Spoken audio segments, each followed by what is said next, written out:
आचार्य मुकेश भारद्वाज पूज्य महाराज जी के चैनल को सब्सक्राइब करें और नए वीडियो को सबसे पहले देखने के लिए बेल आइकॉन पर क्लिक करें। राधे राधे। राधे।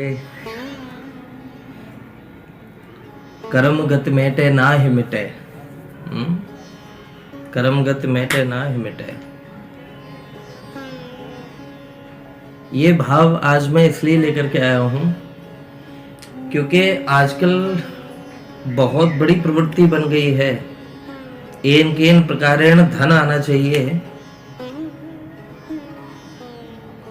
ले जाओ, मर जाओ, मार दो, कुछ भी कर दो, लेकिन धन आना चाहिए। मैं गलत तो नहीं कह रहा, प्राय ये स्थिति हो चुकी है। तो इस वजह से मैं अपने जो बुजुर्गों से मैंने ये जो भाव सुना, बुजुर्गों का अनुभव और उनका भाव बता रहा हूँ। हो सकता है इस भाव पर आजकल के बुद्धिजीवी लोग विश्वास न करें, लेकिन बुजुर्ग इस बात को बशर्त कहते थे कि ये बिल्कुल सत्य घटना है। एक गांव में, श्री बिहार जी तुम जानो, एक गांव में एक किसान व्यक्ति भोजन करके, दोपहरी का समय था, गर्मी का समय, दोपहरी भोजन करके और अपने घर से बाहर निकला। बाहर जो बरांडा था उसमें नीम का पेड़ था, चारपाई डाली उसने और अपना एक अंगोछा लेकर के सर पर डाल करके मक्खी वक्खियों की वजह से वो सो गया, सोने लग गया। उसी समय दरवाजे पर आवाज लगाई किसी ने कि भाई किसी के बैल है क्या, किसी के बछड़ा है क्या, किसी के बैल है क्या, बछड़ा है क्या, ऐसी आवाज लगाई। तो वो सोते हुए से जग गया। उसने कहा ओ भैया रुक जा, भैया ठहर जा। हाँ भैया बताओ, है? बोले हाँ है। वो देखो, वो मेरे पास में वो बछड़ा बंधा हुआ है,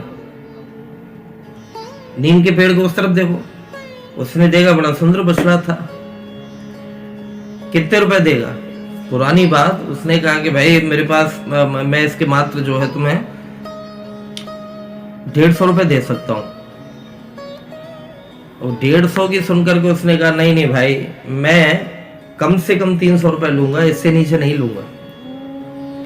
बात भाई रफा दफा हो गई। वो चला गया और किसान आकर के अपनी चारपाई पर चद्दर, वो चेहरे पर साफी डाल करके वो लेट गया, सोने लग गया।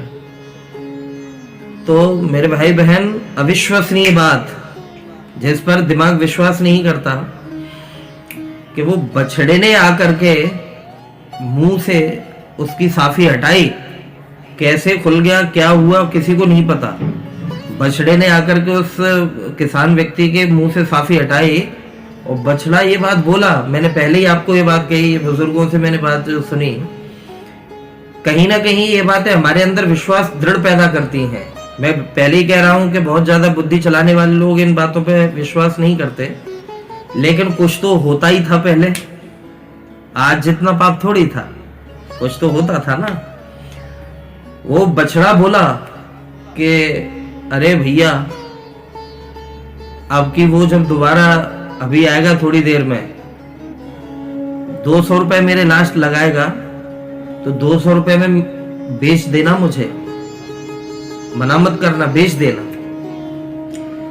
जैसे ही ये बात उसने सुनी तो उसकी तो बोलती बंद हो गई, मुंह सूख गया उसका कि बछड़ा बोल रहा है, ये तो अविश्वसनीय बात है। बिल्कुल कोई विश्वास नहीं कर सकता कि बछड़ा बोल रहा है, गाय का बछड़ा। उसने हिम्मत जुटा करके कहा कि भैया तुम कैसे बोल रहे हो? तो उस बछड़े ने कहा कि भाई मैं पिछले जन्म में फला फला नाम का आदमी था और मैं तेरे इतने इतने पैसे खा करके, जानबूझ करके कि मुझे देने ही नहीं है, मैं बेईमानी करता रहा, एक दिन मेरी मौत आ गई, मर गया। तो वो कर्जा, उस कर्जे की वजह से, उस पैसे की वजह से मजबूरन मुझे तेरे यहाँ पर बछड़ा बन करके आना पड़ा, बछड़ा बन करके आना पड़ा। और तू मुझे बेच देगा इसको, ये तुझे पैसे दे जाएगा। मेरे शरीर के ही पैसे तो तू ले रहा है, तेरा क्या है इसमें? मेरा शरीर बिकेगा, उसके ही तो तुझे पैसे मिलेंगे। भैया तेरा मेरा हिसाब बराबर। और इतना कहते कहते बछड़े की आंखें छलक पड़ी। श्री बेहरजे तुम जानो, बोलती बंद हो गई उस किसान व्यक्ति की, बोलती बंद हो गया। और इतने में साहब आवाज लगा दी उसने, जो खरीदार था, अरे भैया बाबूजी सोच लो, अगर देना चाहते हो तो लास्ट 200 रुपए दूंगा, इससे ऊपर नहीं दूंगा मैं, फिर मैं वापस जा रहा हूं मैं। उसने बछड़ा कब खोला, कब उसके हाथ में बछड़ा आया और कब उसने बछड़े की डोर और रस्सी उसको पकड़ा दी, वो मुंह को दृष्टा बना देखता रह गया। दे दिया, 200 रुपए लिए, लेकिन बछड़े ने चलते चलते उससे कहा पलट करके कि भाई ये जो मुझे ले जा रहा है, इसके ऊपर मेरे पैसे आ रहे थे। क्या मतलब? कि इसके ऊपर मेरे पैसे आ रहे थे कि तो तू कैसे चुकाएगा, कि इससे तो मैंने ले लिए, वो तुझे दे दिए, मेरा तेरा हिसाब बराबर। और इसके घर जाते ही ये मुझे कहीं और बेचेगा, तभी तो इसको फायदा होगा ना। इसके दरवाजे पे जाते ही मैं मर जाऊंगा, मैं दम तोड़ दूंगा, हिसाब बराबर। और वो दरवाजे पर माथा पकड़ करके बैठा रह गया किसान व्यक्ति। और कमाल की बात, वो उसने जहाँ पर उनको बछड़ों को ठहराया हुआ था, वो लेकर के गया और जैसे उसने खूंटे पर बांधा, अम्मा करके बछड़ा गिर पड़ा, वहीं दम निकल गया मेरे भाई। एक हमारे बुजुर्ग कहते थे कि पुराने लोग जो सुन रहे होंगे वो जानते हैं कि पहले खेतों में जानवर का सर लगा दिया जाता था, खेतों में बांस पर, डंडे पर जानवर का सर। क्यों? क्योंकि वो थोड़ा बहुत हिलता था हवा इत्यादि से, लेकिन उस सर को देख करके पशु पक्षी इत्यादि डर करके आते नहीं थे। तो हमारे जो वयोवृद्ध बुजुर्ग वो बताते थे, बोले बेटा इसका भी कोई हिसाब बराबर रह गया है, तब ये अपनी सेवा दे रहा है इसके खेत में, ये कुछ ना कुछ खा करके मरा होगा, ये अपना कर्जा चुकती कर रहा है इसके खेत में आकर के, इसकी हड्डियां चुका रही हैं उसको। तो मेरे भाई बहन, दूसरों के साथ बेईमानी करना बहुत बड़ा पाप है, बहुत बड़ा पाप है। मैंने एक दिन एक भाव में ये बात कही थी कि हम दुनिया से तो छुपा सकते हैं, दुनिया वाले से कैसे छुपाएंगे? दुनिया वाले से कैसे छुपाएंगे? आप कल्पना करें कि कोई व्यक्ति चोरी कर रहा हो और चोरी करते में उसको पता है कोई नहीं देख रहा, और अचानक कोई बता दे कि सीसीटीवी कैमरा लगा हुआ तो तुम्हारी पूरी रिकॉर्डिंग है, क्या होगा? भेद खुल जाएगा। तो सीसीटीवी कैमरा का डर है, और उस सीसीटीवी कैमरा का डर नहीं है मेरे भाई। वो 12 महीने 24 घंटे प्रति सेकंड के भी 100वें भाग में आप पर नजर बनाए हुए है। तुम कहां गलत कर रहे हो, कहां सही कर रहे हो, विचार रखो मेरे भाई, विचार रखो। नहीं, हिसाब किताब सबको चुकाना पड़ता है, क्योंकि ना भुक्तम क्षीयते कर्म जन्म कोटि शतैरपि अवश्यमेव भुक्तव्यम कृतम कर्म शुभाशुभम। व्यक्ति को कर्म अपना भोगना ही पड़ता है, 1-2 जन्म नहीं, 100 जन्म, 100 जन्म क्यों ना निकल जाए, तब भी उसको भोगना पड़ेगा। हाँ, इसलिए मेरे भाई बहन, ऐसा नहीं। एक काका हाथरसी जो हैं कवि हुए हैं, उन्होंने लिखा कि आजकल के बेईमान लोगों के ऊपर, कह काका कबीराय नाम कुछ रोशन कर जा, कह काका कबीराय नाम कुछ रोशन कर जा, और मरना तो है कर्जा लेकर मर जा। ये कोई जिंदगी है? खाओ पियो ऐश करो, लोग इसी बात को कहते हैं, खाओ पियो ऐश करो।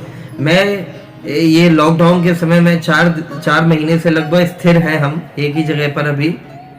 तो यहाँ पर कहीं ना कहीं कोई ना कोई सूचना सुनते रहते हैं, वो फला व्यक्ति बेईमानी कर गया, वो ढिका व्यक्ति बेईमानी कर गया, कहीं से फोन आ रहा है कि उसने हमारे इतने रुपए खा लिए, उसने हमारे इतने रुपए खा लिए, देने का नाम नहीं ले रहा। मेरे भाई, ये विश्वास रखो कि उनकी छाया तक चुकाएगी। अगर गवारू भाषा में कहूँ तो उनका बाप भी चुकाएगा उन पैसों को। हाँ, क्यों?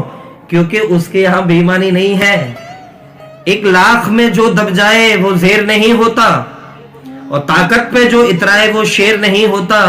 और दरबारे कन्हैया से मायूस न हो ए बंदे, यहाँ देर तो होती है मगर अंधेर नहीं होता। इसलिए विश्वास रखो, वो न्याय करता है, वो न्याय करता है। और उसकी लाठी जब पड़ती है मेरे भाई, आवाज नहीं होती लेकिन दर्द बहुत होता है दर्द बहुत होता है। इसलिए बेईमानी से जीवन न जिए, बेईमानी से जीवन न जिए। बड़ी प्यारी बात पूज्य रामायणी जी की मुझे याद आई कि अहबाब क्या कहे कारे नुमाया कर गए अहबाब क्या कहें कारे नुमाया कर गए, कॉलेज गए, बीए किया, पेंशन मिली और मर गए। सोचे क्या जिंदगी का यही नियम है क्या? कैसी को जिंदगी कहते हैं क्या? अहबाब क्या कहें कारे नुमाया कर गए, कॉलेज गए, बीए किया, पेंशन मिली और मर गए। और काबिल हुए तो ऐसे घर का मुंह ना देखा। कई लोग ऐसे हैं जिनको हम जानते हैं, काबिल हुए तो ऐसे कि घर का मुंह ना देखा, कटी उम्र होटलों में, मरे अस्पताल जाकर। क्या ये जिंदगी है क्या मेरे भाई? नहीं, जिंदगी में जिंदगी को आजमाना चाहिए, जिंदगी में जिंदगी को मुस्कुराना चाहिए। और जिंदगी में जिंदगी की शर्त अगर पूरी ना हो तो जिंदगी को जिंदगी से रूठ जाना चाहिए। और इस जिंदगी की शर्त अगर कोई है तो वो हमारे ठाकुर जी हैं, वो हमारे श्री बिहार जी हैं, वो हमारे गोविंद हैं, राधा गोविंद भगवान हैं। उनकी प्राप्ति का यत्न करना चाहिए। इसलिए मैंने प्रारंभ में भी एक बात कही, कर्मगति मेटे ना ही मिटे, कर्मगति मेटे ना ही मिटे। इसलिए भाई कर्म अच्छे करो, खुश रहो। राधे राधे।